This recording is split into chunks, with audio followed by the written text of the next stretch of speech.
So we continue the Gemara today on Daf Ayin Ches Amud Aleph towards the bottom of the Amud where it says Amar Rav Yehuda Amru Lefnei Rabbi Gamliel. So this goes back to the Mishnah. What is the Mishnah discussing here? Mishnah is discussing the halacha of Nichsei Melug, when a wife brings properties into the marriage and the husband has the right to eat the fruits of those properties, but the principal, the properties itself, belongs to her. So the Mishnah discusses what happens if she decides to sell them. Does the sale take effect or not? So the Mishnah discussed many different types of scenarios, I think 4 or 5 different scenarios when she sells these properties. If she got it before Edison, then she sold it after Edison. She got them after Edison and sold it then, or she got it before Nisuin, before the full marriage, and she sold it after Nisuin. A bunch of different cases that the Mishnah spoke about. So in the beginning of the Mishnah it said that there was a machlokes between Beis Shammai and Beis Hillel if she got these properties before Edison, and then she sold it after Edison. So Beis Shammai says that she has the right to sell it at that point. Beis Hillel says she cannot sell it, but if she sold it, it takes effect. Then the Mishnah said, Amar Rabbi Yehuda, Amru Lefnei Rabbi Gamliel, that the Chachamim asked Rabbi Gamliel that if a person has the zechus in his wife herself, why should he not also have the zechus to stop his wife of selling her properties? That was the question that they asked Rabbi Gamliel. Because the fruits. Right, because since he has the rights to eat from the fruits, so he should be able to stop his wife as well to sell these properties. So now it's not clear exactly regarding which halacha or which opinion did the Chachamim ask this question. So the Gemara says, so the question was asked, what's the pshat in the Mishnah here? Rabbi Yehuda alachatchila, is Rabbi Yehuda saying that the Chachamim asked this question on Beis Shammai's opinion? Beis Shammai say that lachatchila she can go and sell these properties, or oya di'eved? Or are they asking the question on the b'di'eved, which is what Beis Hillel said? Beis Hillel said she cannot sell these properties if she got it before the Edison, but b'di'eved, once she sold it, it takes effect. So on what halacha were they asking this question? This is Rashi's pshat in the Gemara. There's a very long Tosfos here. Tosfos has a different pshat in the Gemara, but this is Rashi's pshat. So the Gemara is like, Tashema, we see here in a Braise, it says what the question was. The Tanya, the Braise says, Rabbi Yehuda said, Amru Lefnei Rabbi Gamliel. The Chachamim asked Rabbi Gamliel about this. Hayol v'zu ishtoi. Since if she's fully married to him, she's his wife. And even if she's not fully married, she's only an arusa, she's also his wife. So zu mechra batel. If she's fully married to him and after the full marriage she goes and sells one of her properties, the sale is nullified, even after the fact. Avzu mechra batel. Shouldn't we say that the same applies to a wife that's after Edison? If she sells the properties, it should also be batel. That was the question they asked Rabbi Gamliel. So Rabbi Gamliel answers, and it said the same expression in our Mishnah before. Amar lehen, Rabbi Gamliel said, Ala chadoshim anu baishim, where I'm ashamed of the halacha that you say on these new properties that she sells now, after full marriage, that it doesn't take effect. Rabbi Gamliel holds that there's no reason it shouldn't. She should have the right to sell her properties. And you're now asking me about the properties that she's selling before full marriage, from earlier, from the time of Edison. Rabbi Gamliel disagrees with this. But what do we clearly see in the Braise here? The Braise uses the expression mechra batel, that we're speaking about once the sale was done, whether b'di'eved that sale will take effect or we will nullify it. So Shema Mina, so this Braise clearly shows you di'eved ka'omar, that the question of the Chachamim to Rabbi Gamliel was about Beis Hillel's opinion after the fact, when Beis Hillel said that after the fact the sale takes effect, and at that they asked, why should the sale not be nullified? Shema Mina, so this is a clear proof. Tanya, in a Braise we learned, here there's a bit of a different version in the question that was asked, and exactly what Rabbi Gamliel answer to this, that is. So in the Braise it says, Omer Rab Chanina ben Akavya. Rab Chanina ben Akavya said that Loikach Hishivan Rabbi Gamliel lachachamim. This is not what Rabbi Gamliel answered Chachamim the way it says in our Mishnah. This expression that we just said before, Ala Chadoshim anu baishim, that's not what he answered. Elakach Hishivan, rather this is what Rabbi Gamliel answered. So Rashi explains it's not necessary for Rabbi Gamliel to give the answer that I'm ashamed of the fact that you're allowed to sell the fields after full marriage. He answered something more logical, and he said as follows: even if you're going to say that after he's fully married to her, so now she can't sell her properties, and maybe even after the fact will nullify the sale. The reason is Shekain, he has much more of a ownership over her. Shekain Baila Zakai B'mitziyasa. The husband is the one that has the privilege to get all of the items that she finds, all of her income. The husband is the one that nullifies her vows. So if he has all of these rights over her, so at that stage, if she sells her properties, it's logical to say that he could nullify the sale. However, if it's after the first stage of marriage, he doesn't get any of her mitzias, doesn't get her income, he cannot nullify her vow on his own. At that stage, he has to nullify the vow together with the father. So at that stage, he doesn't have all of these rights over her. So who says that he should be able to nullify the sale of her property? So therefore, there's no comparison, b'chlal. That's what Rabbi Gamliel was saying over here. Amru Lai, so they said to Rabbi Gamliel, Rebbe, machra la achela nisis. So how about if she sold the property achela nisis? So, second, what is the bachav? Machra achela nisis. Yes, now without the word law. Machra achela nisis. If she sold the property before the full marriage and then nisis and then she got married, va'achakach machra. So we have two different cases over here. There's one case that she sold it before the full marriage, or she first was fully married and then she sold it. Mahu, what's going to be the din then? So before, the discussion was if she sold it, she got those properties from before the Edison, and then she sold it after the Edison. But what if she sold it after the Edison? Mahu, what's going to be the halacha? Amar Lahu, so Rabbi Gamliel said, Avzu mecheres v'nesenes kayim. Over here as well, if she goes ahead and sells it after the fact that she sold it already, the sale will take effect. Amrulai, so they asked Rabbi Gamliel, Hoy ulvizacha be'isha, the same question they asked him. If over here, now the question of Rabbi Gamliel is, now this is already after the full marriage, so now he has full rights over her. So leyiske ben chasim, shouldn't he also have the right to stop her selling this property?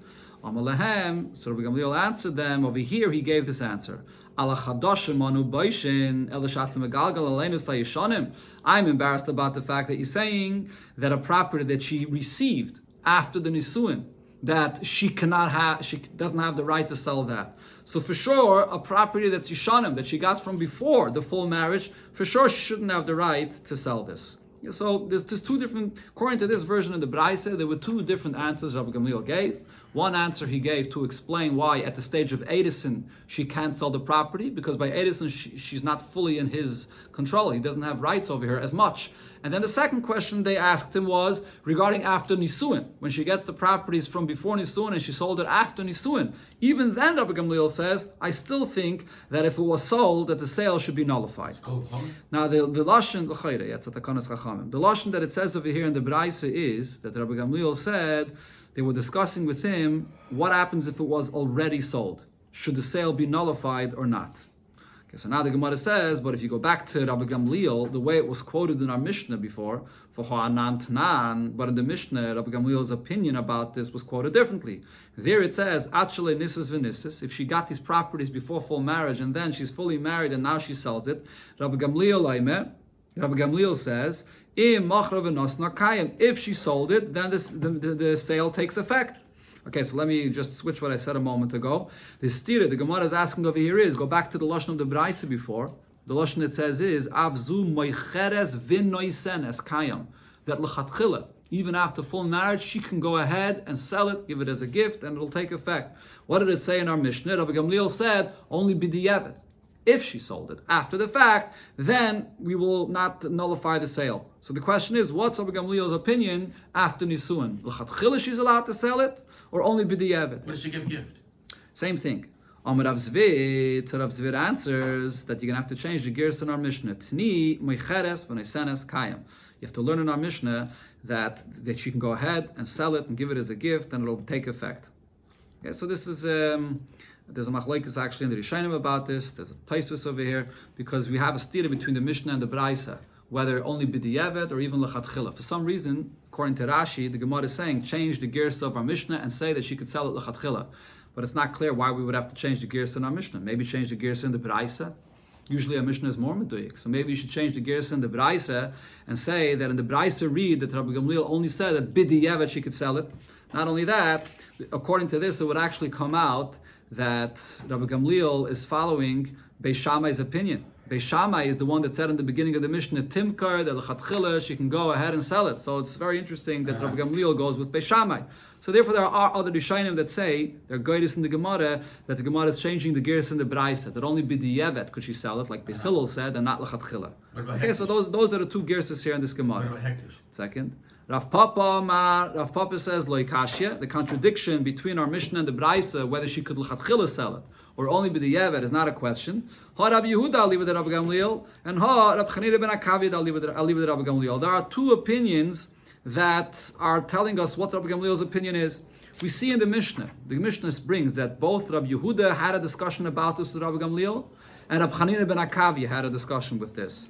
So Rabbi Yehuda says that according to Rabbi Gamliel, only b'di'evet could she sell it. That's what it says in our Mishnah. B'di'evet, after the fact, then the sale takes effect. But Rabbi Chanina ben Akavia says she has the right to go ahead, l'chatchila, to sell it, and that's what it said in the Braisa. Says the Gemara, but if so, Rabbi Chanina ben Akavia ke Beis Shammai, does that mean that the way Rabbi Chanina ben Akavia is learning Rabbi Gamliel's opinion that follows Beis Shammai? Rabbi Gamliel would never go according to Beis Shammai. We never paskin like Beis Shammai. Again, Beis Shammai is the one that said in the Mishnah that she has the rights l'chatchila to go ahead and sell it. It's Beis Hillel that said that only b'di'evet, after the fact, the sale takes effect.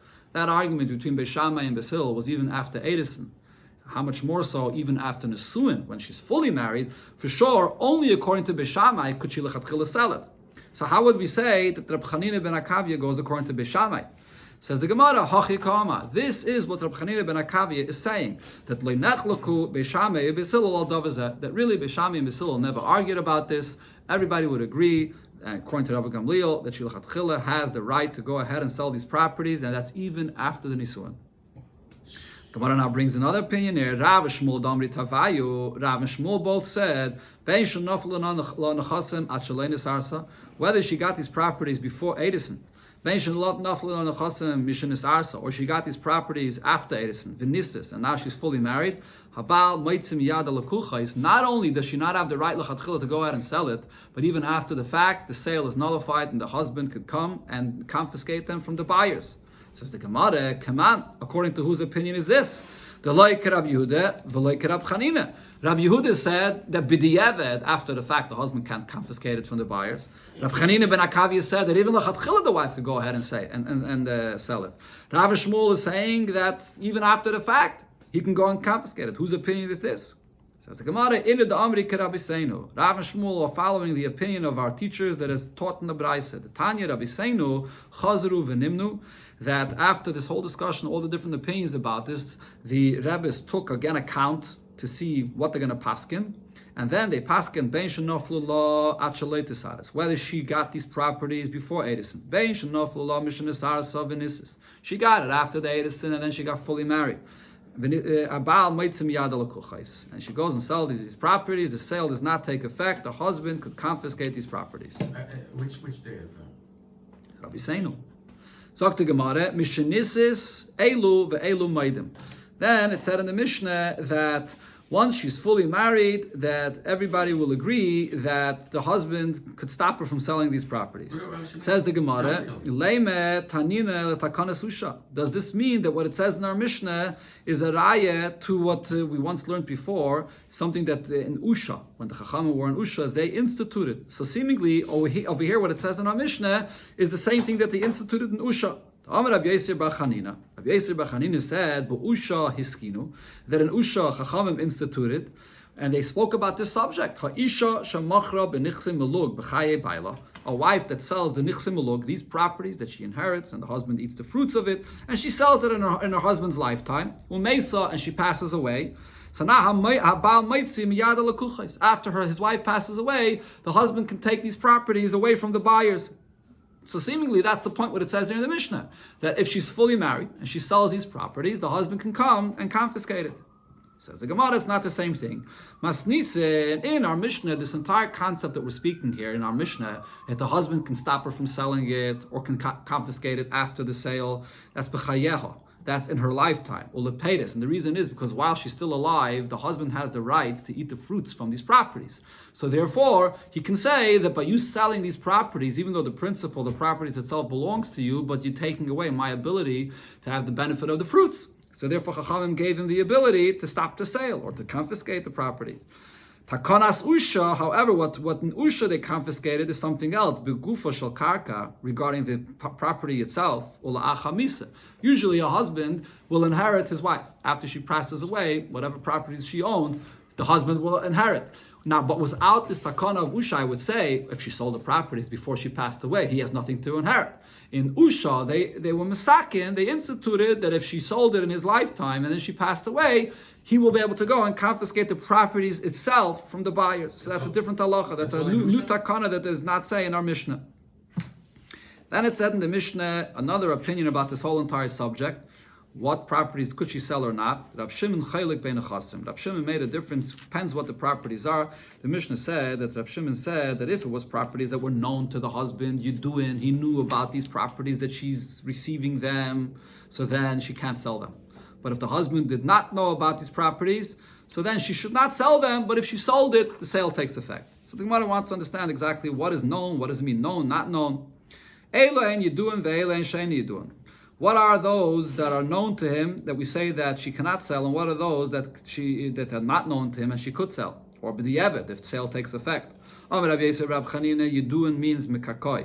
If she's inheriting properties, pieces of land, so then those are things that the husband knows about. And Rashi explains, the point over here is that because he knows about them, so it's sort of with this condition that he married her. He married her knowing, oh, she's a rich woman, she owes all these properties, and therefore I'm going to be able to use it. So he's waiting that he's going to marry her and he's going to be able to use these properties, or maybe even one day inherit these properties. So therefore those that he knows and is expecting to get, she can't sell.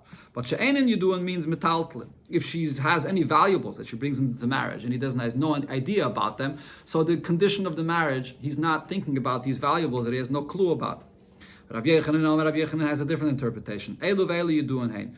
That whether it's karka or it's metaltlin, if he knows about it, so then he's expecting to use it and have it. But what do we consider to be something that's unknown to him? If this person is living here, and she inherits something, some kind of a Yerusha overseas, and he has no idea about this, that's what we consider to be unknown to him, and he's not expecting to get this. Tanya Nami Hachi, we learned this in the Braisa as well. What's considered to be properties that are unknown to him? If she's living here, and she inherits properties overseas, that's something the husband has no idea about and doesn't ever expect to receive. There are some Rishonim that say that the Gemara doesn't have to be taken literally, that has to be overseas, but anytime you know that she received some kind of an inheritance of a property and the husband has no clue about this, so that's something that he can't stop her from selling even after the marriage. Sagt the Gemara, Hahi Itze. There was a woman who was getting married. The boye, the tavrechinu lenichse megavre. She wanted to distance or take away these properties that she's inheriting from her husband. She knows she's getting married, and now her husband automatically will have rights over these properties. And after she passes away, the husband will be the one that inherits it. So she wants to make sure that her husband does not get these properties. So what does she do? Kasvesinu lebrata. She wrote a shtar that she's selling her properties to her daughter. So it's not hers. So her husband doesn't get it. Then what happened? Now, an important point over here. Rashi says that when she wrote this shtar to her daughter, so in the girsa that we have in our Rashi here is, she notified witnesses when she wrote that shtar that it's not a real gift. I'm only giving it to you as a gift in order that my husband should not inherit it.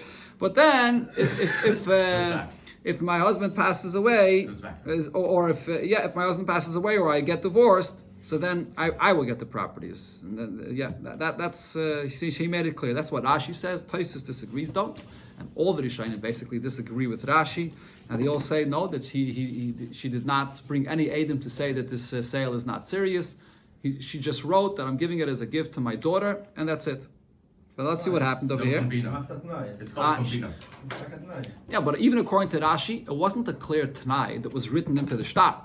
It wasn't written anything in the shtar. The shtar just says, I'm selling this to my daughter. She told it to Adam. According to Tosfos, most Rishonim, she didn't even say to Adam either. She just was having this in mind. This is what she was thinking. So that's what the Gemara says. What happens now? In Seva, she got married, and then Vigrisha.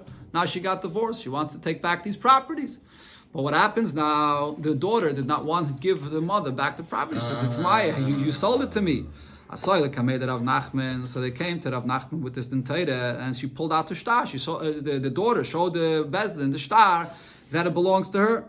Kare Rav Nachman l'shtara. Rav Nachman tore the star and says this star is worthless.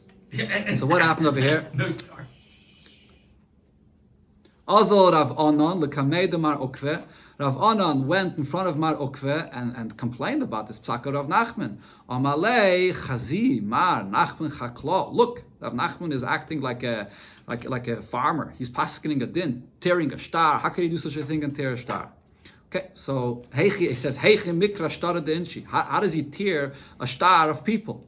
Amalei. So Mar Ukve says to Rav Anan, Emily easy, gufud of the heichiyave. Tell me, according to one interpretation, easy means my friend. Tell me, my friend, what exactly happened here?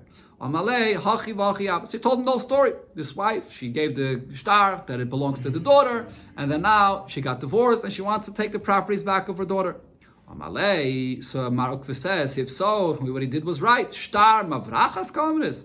You're saying this kind of a star, which is only being written to take away the properties from the husband, that's not a serious sale. That doesn't belong to the daughter.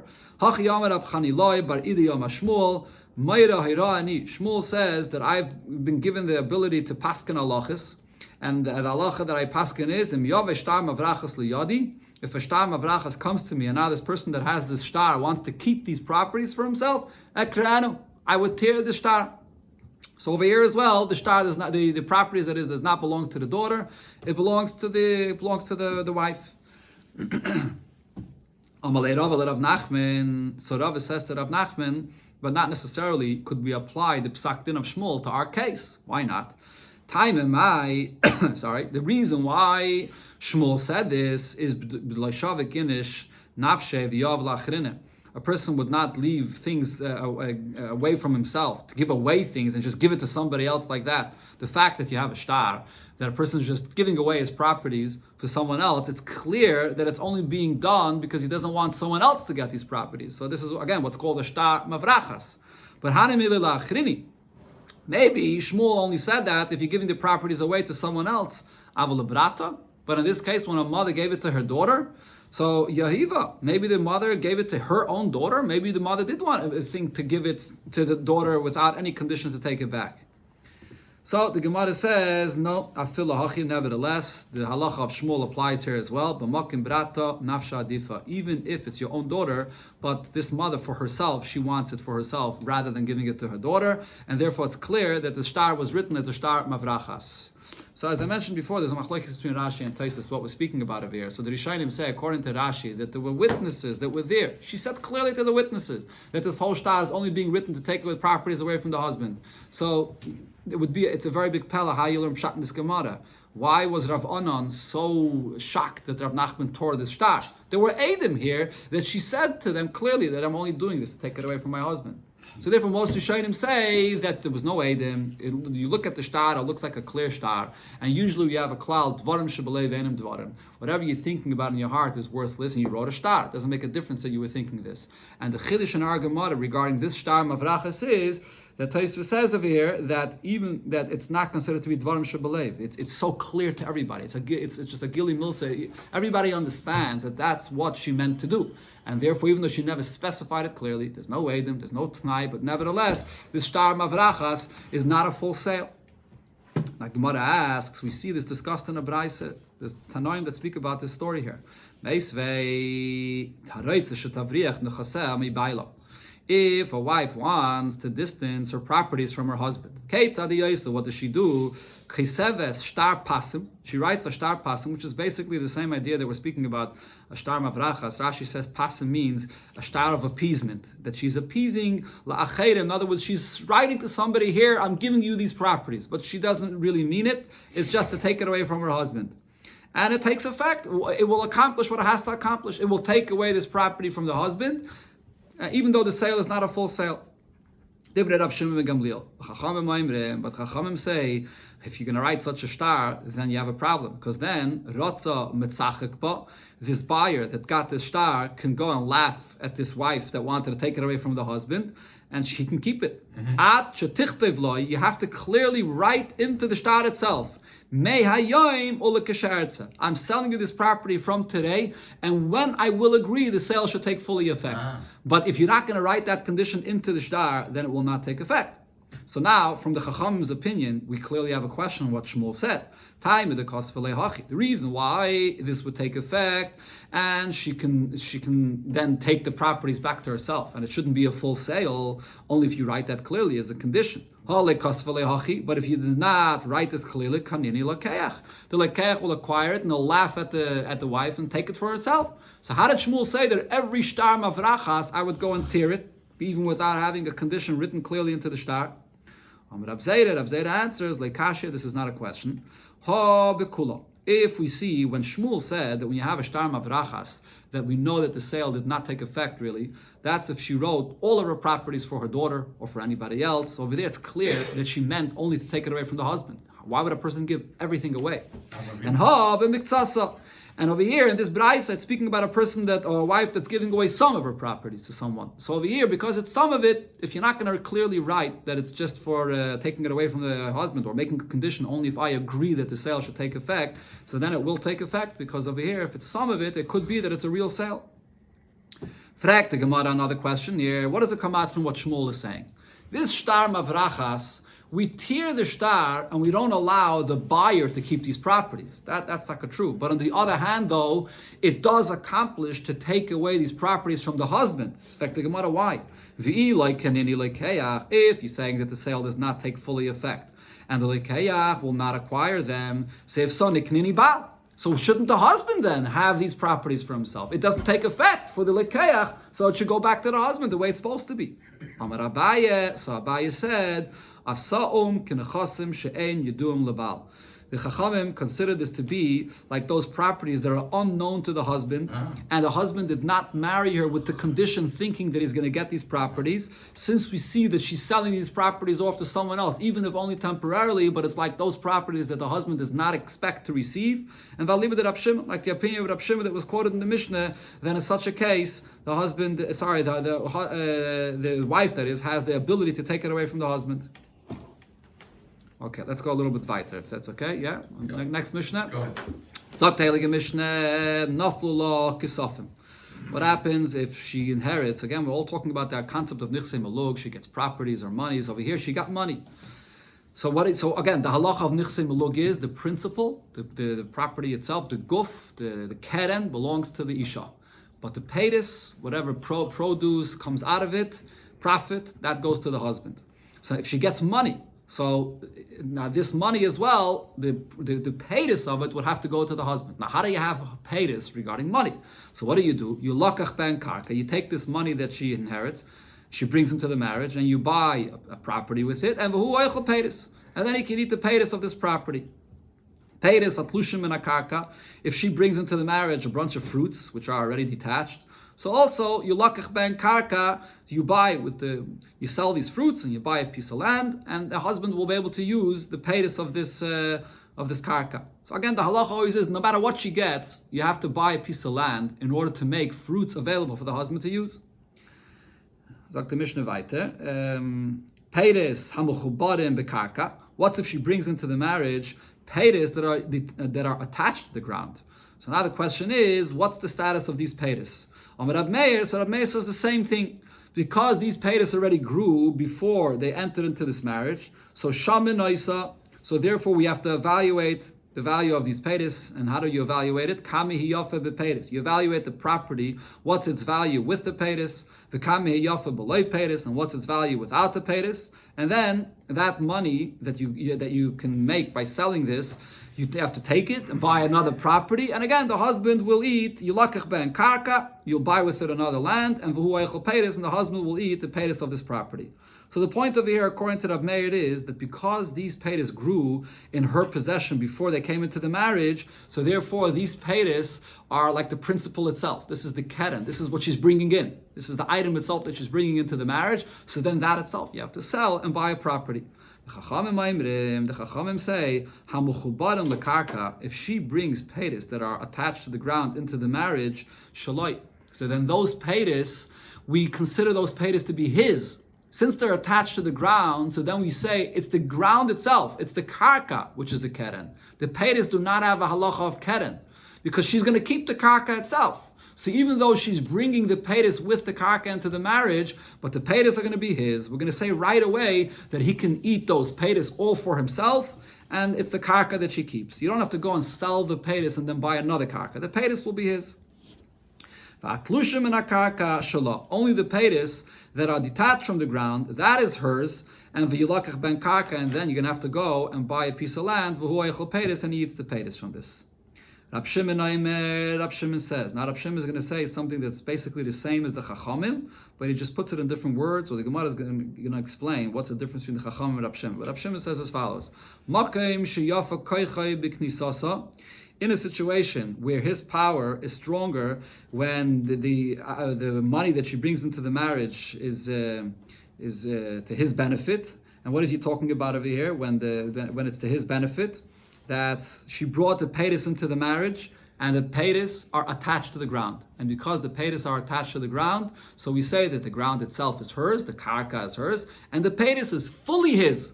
We're not going to sell the peiros and only give the fruits of a new karka that you buy to him, but the peiros is fully his. So that's what yafa koichai b'knisasa means. We're talking about a property that has fruits attached to the ground. So over here, according to Rab Shimon, like the Chachamim said, the fruits are going to be fully his. That's yafa koichai. So then hura koichai b'tziyasa.